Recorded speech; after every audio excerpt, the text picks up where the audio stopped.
Jadi ada orang datang minjem berapa dinar, 10 dinar, nanti balikin di akhirnya 12 dinar itu.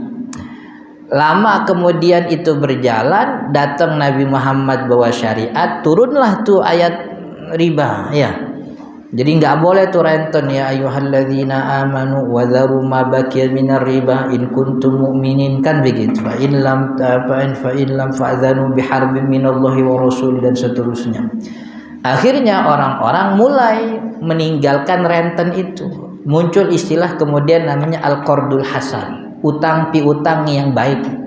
Jadi ngutangin 10 dinar, balikin 10 dinar gitu. Muncul istilah al-qardul hasan. Nah, tapi kan yang namanya orang ada aja yang kemudian nyari siasat, gimana caranya biar dia bisa dapat untung tapi kagak utang piutang riba begitu. Akhirnya muncul istilah namanya bai'ul ainah. Jadi beberapa orang setelah larangan riba dia menginisiasi jual beli ainah namanya. Ainah itu begini. Ini misalnya ada orang namanya K, kreditur nih yang punya duit.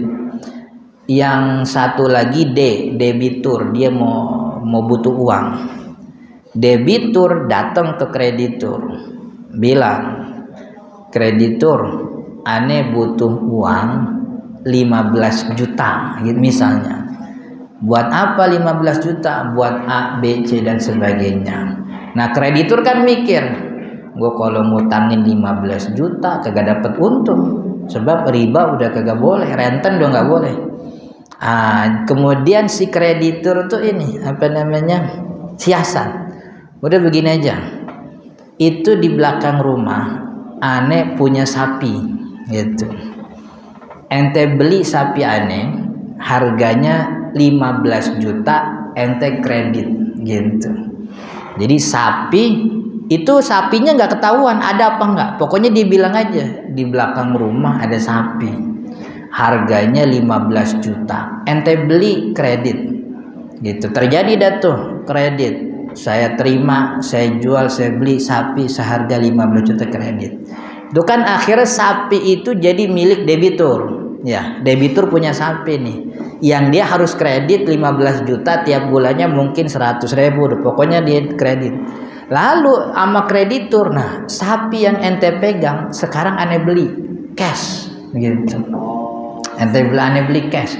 Karena aneh beli cash, aneh belinya dengan harga 13 juta tuh cash. Oh gitu.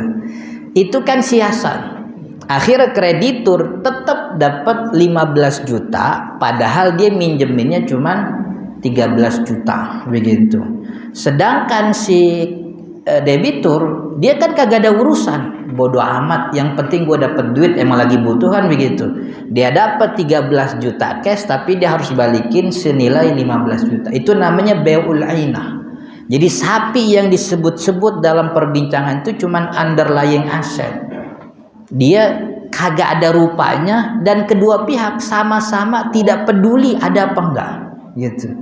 Yang dia pengen kreditur dapat untung, debitur dapat liquid, dapat duit cash waktu itu. Itu namanya bai'ul ainah. Siasat orang-orang setelah turunnya ayat renten, ayat riba diharamin, mereka begitu modelnya. Jadi ada barang yang jadi underlying, kagak ada urusan ada apa enggak, pokoknya kita jenis HP nih, butuh duit berapa? Saya butuh duit 5 juta gitu nih, beli HP aneh 5 juta kredit, aneh beli lagi HP-nya 4 juta cash gitu. Itu begitu terjadi dan itu dilarang oleh Nabi, bai'ul ainah. Nah, kita balik nih ke sekarang nih, ke jual beli emas digital, platform dan sebagainya. Itu punya kemiripan begitu. Kemiripannya apa? Sama-sama menjadikan emas sebagai underlying asset. Ini user peduli apa enggak? Itu platform punya emas apa enggak? Enggak pernah peduli. Semua user yang ikut transaksi di platform digital emas, yang dia pengen bukan emas. Sepakat kan ya? Yang dia pengen apa? Duitnya nambah nanti akhir tahun. Bener apa kagak? Itu kagak peduli.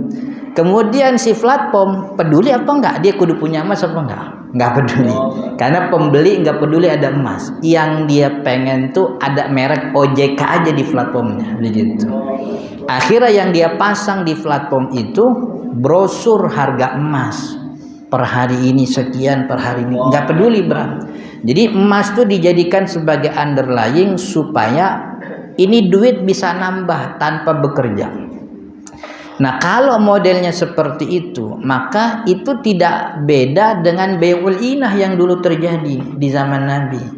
Maka saya beberapa udah lama gitu mengkritisi platform digital emas tuh supaya betul-betul menghadirkan emas fisik. Minimal dia punya bukti bahwa emas yang dia punya di Batam sebagai apa namanya tuh kan katanya gudang emas fisiknya pada di Batam tuh, emas yang dia punya sama nilainya seperti emas yang didagangin di platform sesuai dengan nilai balance usernya itu.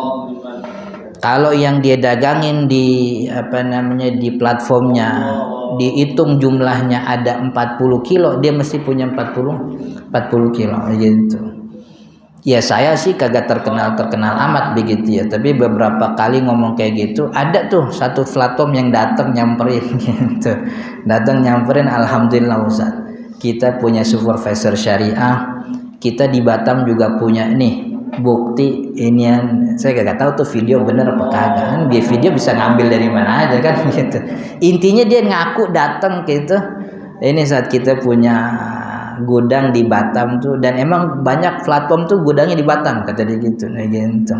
Nah maka kita nih sebagai user kudu hati-hati, jangan sampai kita jadi pelaku bai'ul inah yang kita naruh duit tuh kagak ngarep emas, padahal judulnya jual beli emas tuh di platform, yang kita ngarepin nilai bertambah. Emang salah Ustaz kalau kita naruh duit nilai bertambah? Boleh, tapi bukan pakai jual beli emas. Maka jual beli emas fiktif, tapi nilai bertambah dengan mudharabah kan ya.